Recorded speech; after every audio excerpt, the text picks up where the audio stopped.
I still remember the sound of their laughter as the truck pulled away.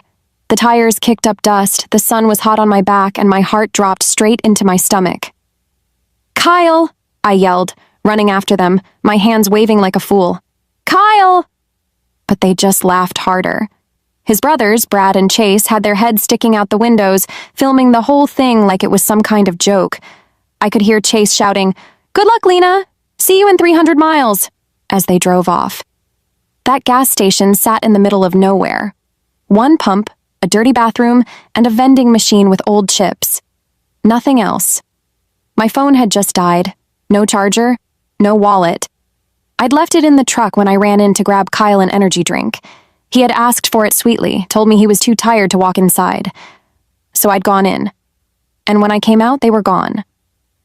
I waited. First 5 minutes, then 20, then an hour. I kept looking down the road, expecting to see the truck come back around the bend. I thought it was just a dumb joke. Kyle had done stupid things before, but never like this. Never something so cruel. I sat on the curb in the sun. My hands were shaking, my mouth dry. Every few minutes I stood and walked around, pretending I wasn't scared. Pretending it wasn't happening. Then my phone buzzed, just before the battery finally died.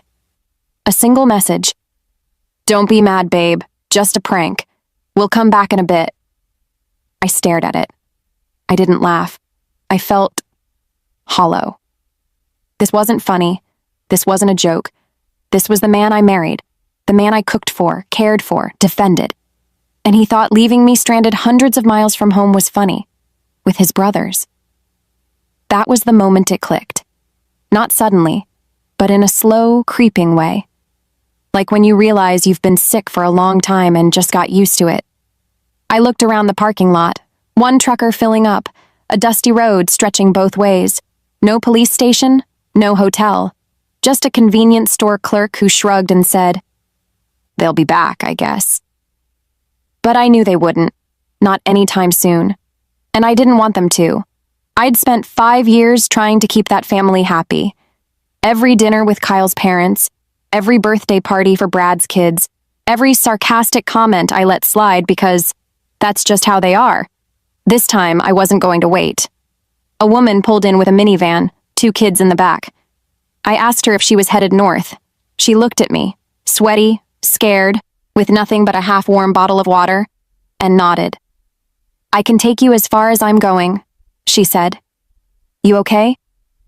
I told her I would be. We drove for hours. I didn't talk much. I just stared out the window, thinking. I didn't cry. Not once. I think I had cried too much already over the years. She dropped me at a bus station in a small town I'd never heard of. I thanked her. I used the last bit of battery on my phone to check the bus schedules and message someone I hadn't spoken to in years, Aunt May. All I wrote was, "Can I come stay with you for a while? I don't know where else to go." A few minutes later, a reply. "Always. Come home." That night, I bought a one-way ticket. As the bus rumbled down the highway, I looked back at the town fading behind us and realized something. I wasn't going back. Not to Kyle, not to their laughter, not to a life where my pain was entertainment. And for the first time in a long time, I breathed. Looking back now, I think I always knew something wasn't right. Even when things were good, there was this small ache in my chest I could never shake. I used to tell myself that all marriages had problems, that Kyle loved me, just not in the way I wanted him to. But the truth is, Kyle didn't love me. Not really. He loved how I made him feel. He loved having someone to show off when things were going well, and someone to blame when they weren't. And his brothers? They made everything worse. Brad and Chase were older, louder, and always had some ridiculous idea brewing. Kyle looked up to them like they were gods. Every weekend it was something. Water balloons in the shower, fake eviction notices, even once hiding my car keys before a job interview just to see what I'd do. That one nearly cost me the job. But Kyle laughed, said I needed to lighten up. They called it pranking. I called it cruelty. I didn't say much back then. I thought maybe I was the problem. Maybe I was too sensitive. I tried to laugh along. I tried to be the cool wife, the one who rolled her eyes and said, "Boys will be boys." But it hurt. Every single time. After 3 years of marriage, I started setting money aside. Not because I planned to leave. Not yet. But because something deep inside me whispered, one day, you might have to. I'd squirrel away $10 here, $20 there. I opened a small account under my name, using my mother's maiden name, and never told anyone. Kyle never noticed. He wasn't interested in the details of our finances. That was my thing. That day at the gas station when I realized he'd actually left me there, when I watched their truck disappear around the corner and didn't hear it come back, I knew that moment had been building for years. It wasn't just about the prank. It was about all the times I swallowed my hurt and smiled anyway. So I used that money. The woman with the minivan dropped me off 2 towns over. She gave me some snacks, a phone charger, and a $10 bill. Just in case, she said. I'll never forget her kindness. Her name was Marcy. At the station, I bought a cheap flip phone and used it to reach Aunt May. I hadn't spoken to her in years. After my mom passed, we lost touch. But she picked up on the second ring, like she'd been waiting. She didn't ask many questions, just gave me her address and told me to come. I used the rest of the money for a one-way bus ticket. I didn't know exactly what I'd do when I got there, just that I needed to go. I needed somewhere quiet, somewhere safe. The bus ride took all night. I stared out the window, watching the streetlights blur into streaks. I thought about calling Kyle. Not to beg, just to say something final. But then I imagined his brothers laughing in the background. I imagined them calling me dramatic. So I didn't call. And he didn't either. Not that night. Not the next day. Not ever.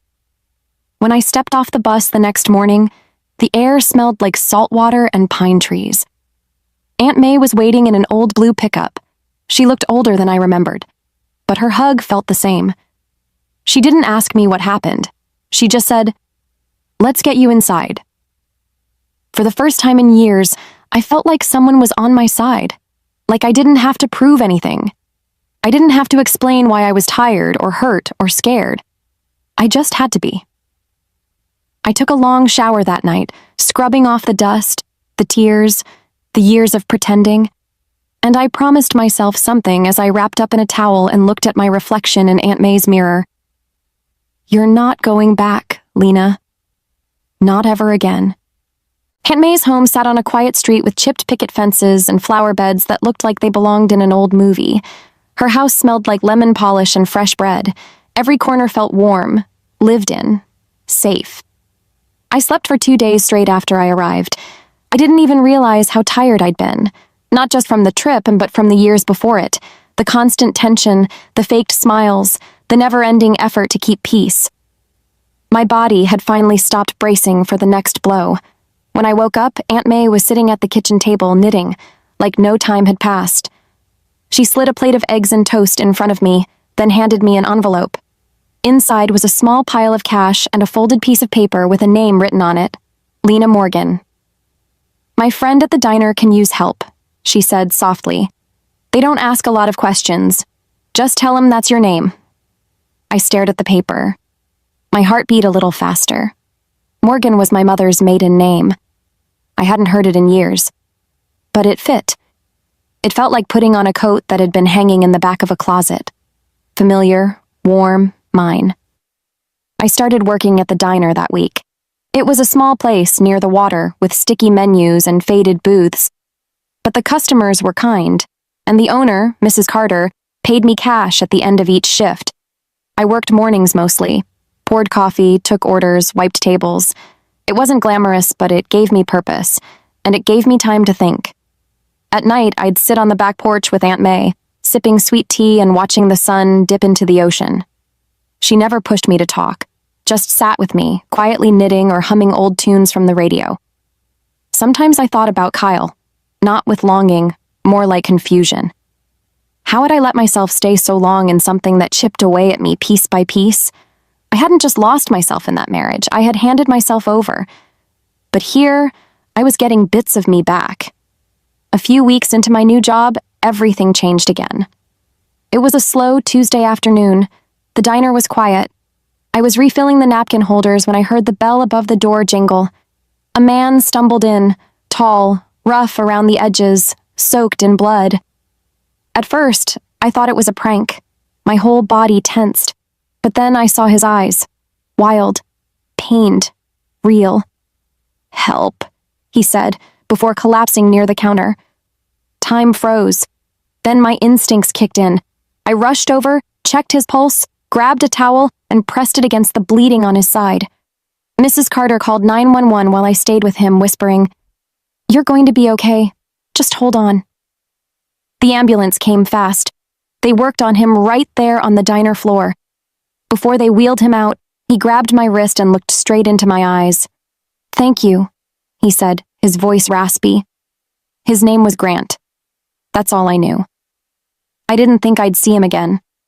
But a few days later, he came back, limping, bruised, but standing. He asked for coffee. Then he asked for my name.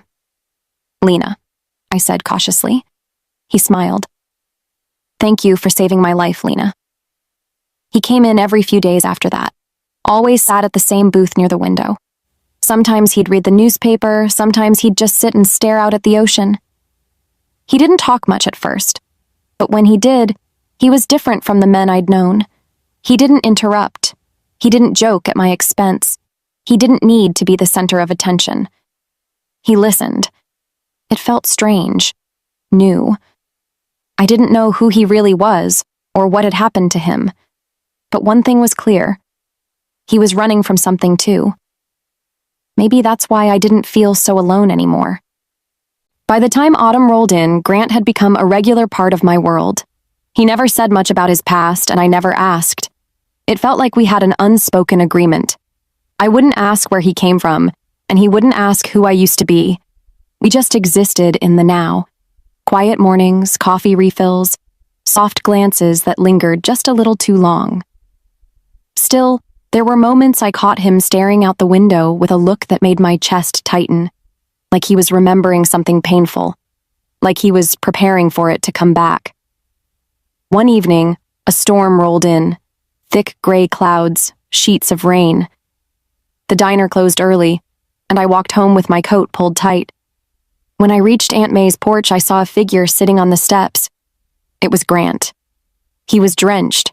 His hair clung to his forehead. His hands were buried in his jacket pockets. When he looked up at me, I saw something raw in his eyes.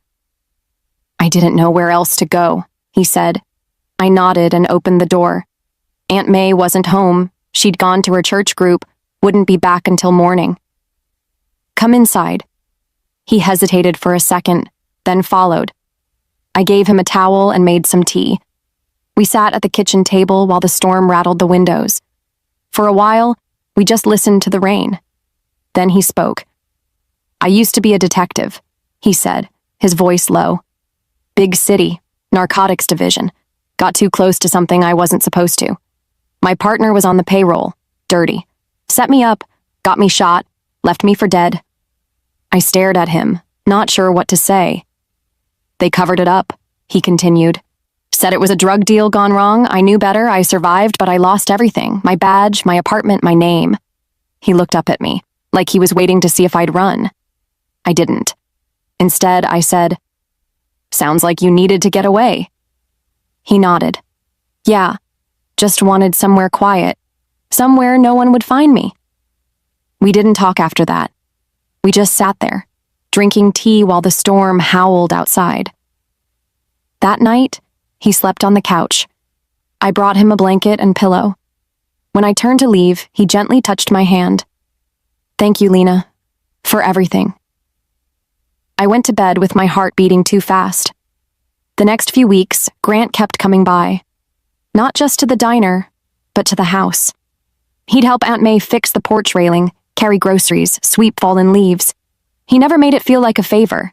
He just showed up. Every time I turned around, he was there. Quiet, steady, present. And then, things started to shift. One afternoon, I came home to find the front door wide open. My chest tightened. Aunt May was out. I stepped inside, slowly. The living room looked untouched. But in the kitchen, One of the drawers was open, the one where Aunt May kept her spare cash. Nothing else seemed missing, but I couldn't shake the feeling that someone had been there. I called Grant. He was there in minutes. He checked the locks, walked the property, asked if anyone had seen anything suspicious. I could tell something about it rattled him, more than it rattled me. "This isn't random," he muttered. "Someone's watching." "Me?" I asked. He didn't answer. After that, Grant started staying closer.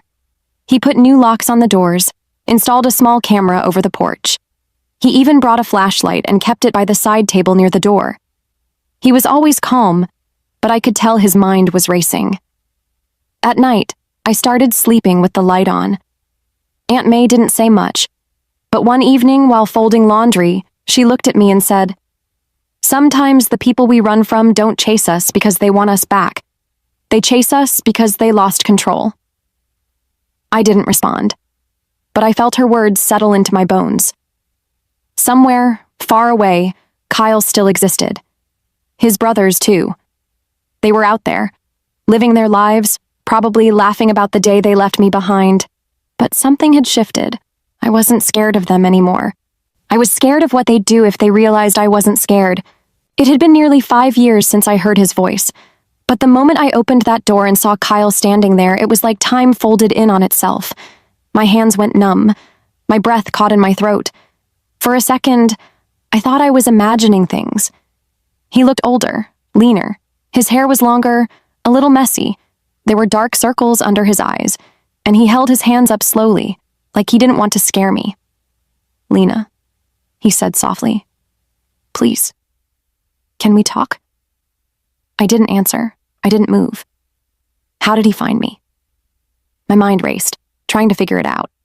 I hadn't used my real name. I didn't post anything. I had been careful. Then I heard footsteps behind me. Grant. He came up beside me and stood between Kyle and me in one smooth, quiet motion. "Who are you?" Grant asked, firm but calm. Kyle blinked at him, clearly caught off guard. "I'm her husband." Those words hit me like a slap. Husband. As if that still meant something. As if 5 years of silence didn't happen. As if he hadn't left me in the middle of nowhere for a laugh. I stepped out from behind Grant, my voice steady. "I'm not your wife." Kyle's eyes darted between us. "Lena, please, just give me 5 minutes." I looked at Grant. He didn't say anything, just gave me a slight nod. I stepped outside and closed the door behind me, leaving Grant inside. We stood on the porch. The wind carried the smell of sea salt and rain-soaked leaves. Kyle shoved his hands in his jacket pockets and stared at the ground for a long time before speaking. "I've been looking for you," he said, "ever since the video." "What video?" I asked, my voice flat. He glanced up, almost embarrassed. "Brad and Chase. They started a podcast last year, just messing around, telling stories. One day, they talked about what they did to you at the gas station. They thought it was hilarious." I stared at him, expressionless. "It went viral," he said. "People were outraged. I didn't even know they were going to share that story.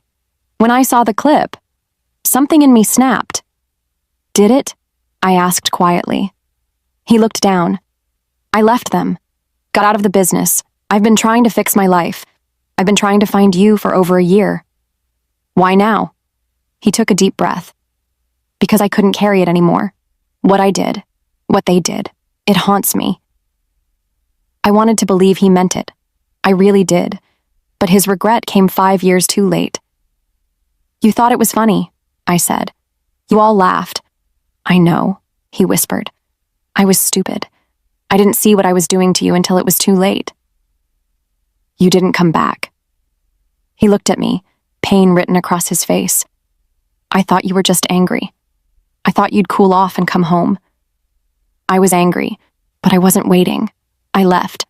I saved myself, because none of you were ever going to. He wiped his face with the back of his hand. "I just needed you to hear me out." I heard the front door open behind us. Grant stepped out onto the porch and came to my side. Calm, steady, protective. Kyle looked at him, puzzled. Who is he? I didn't hesitate.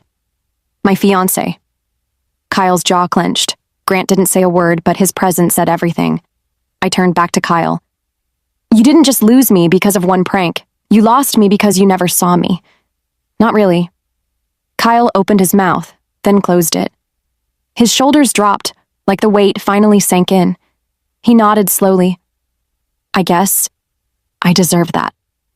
You did, I said softly.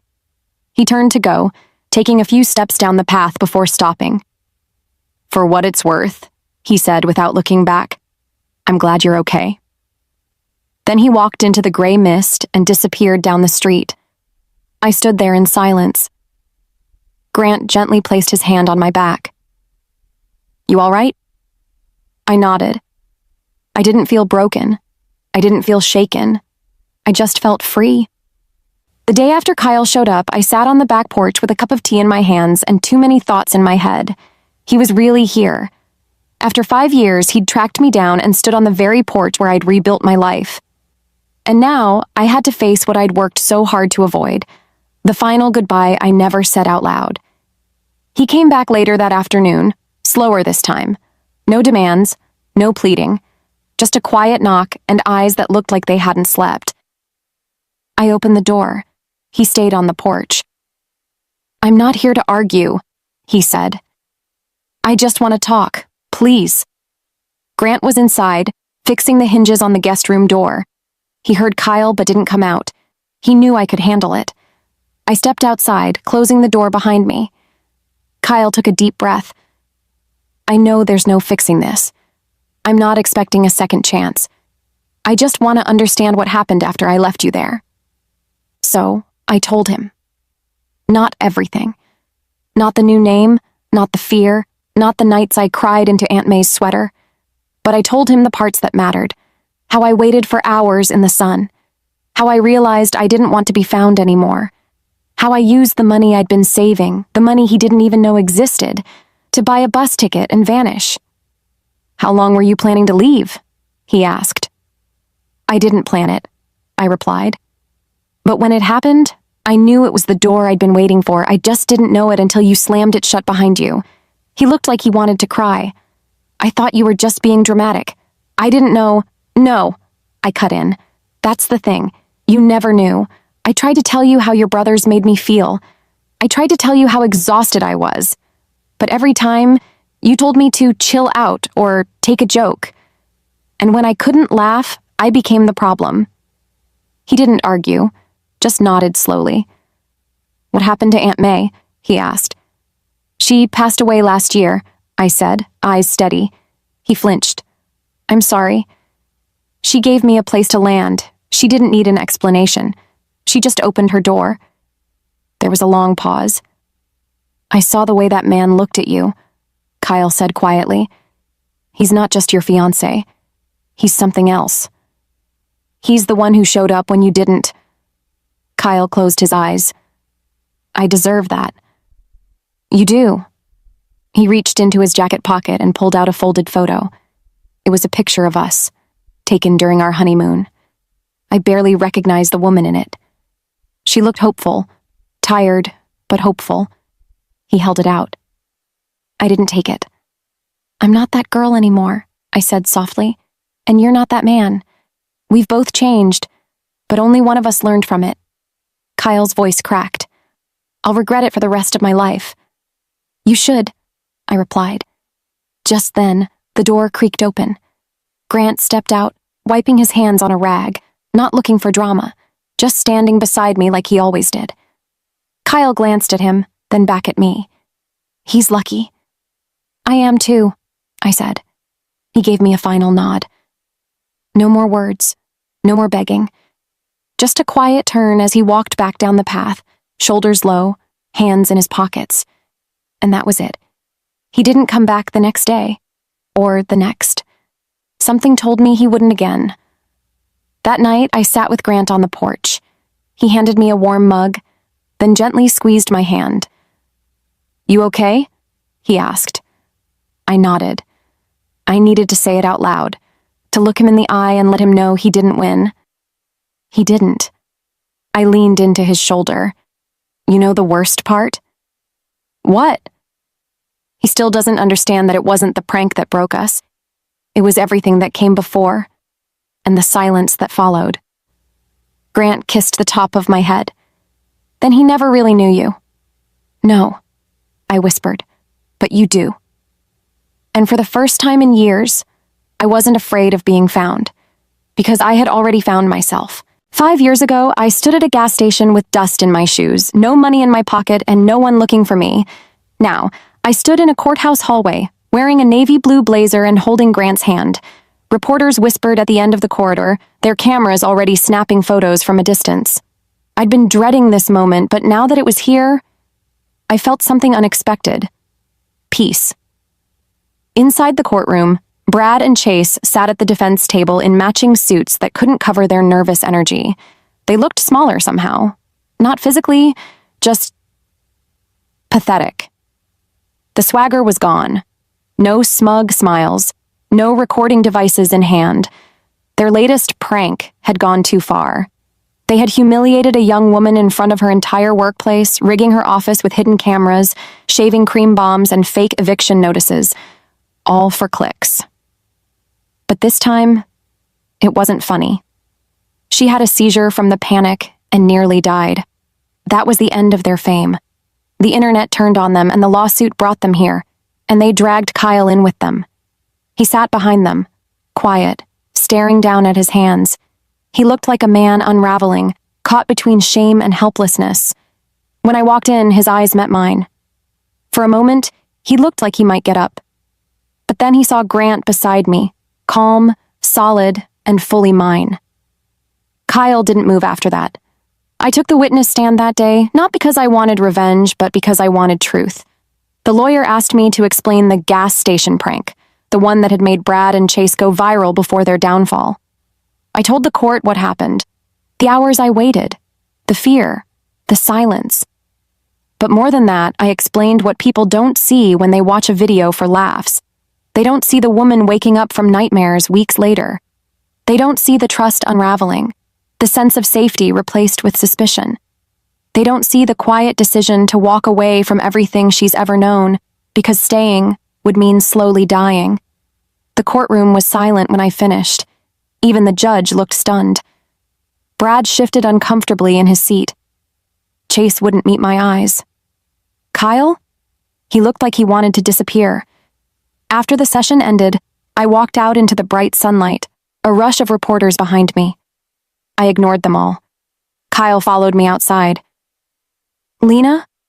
I turned. He paused. I don't know what I thought would happen. I do, I said calmly. You thought I'd still be waiting. He looked like he wanted to argue, but no words came out. You didn't come back for hours, I said. Not that day, not the next, not ever. You say you regret it, but what you regret isn't what happened to me. It's what you lost. He flinched. I didn't leave you because of a prank, Kyle. I left you because that prank showed me the truth. I didn't matter to you. Not in the way I deserved. He swallowed hard. And him? He glanced toward Grant, who stood near the courthouse steps, patiently watching. Him? I repeated, a small smile forming. He didn't find me when I was whole. He found me when I was broken, and he never once tried to fix me. He just stood beside me while I healed myself. Kyle's eyes watered. Do you still hate me? I don't hate you, I said honestly. I just don't belong to you anymore. And with that, I turned. I walked away from him without looking back. Grant met me halfway, slipping his hand into mine like it had always belonged there. You okay? He asked. I nodded. I said everything I needed to say. We walked through the crowd and down the courthouse steps together. The press shouted questions, but their voices faded behind us. The wind brushed through my hair and the sun felt warm on my face. I didn't need to hide anymore. I didn't need to explain myself or justify the life I had built. Kyle stood at the top of the stairs, watching us. Alone. The same way I had once stood on the side of a road watching him disappear. Only this time, I wasn't the one left behind. I was the one walking forward.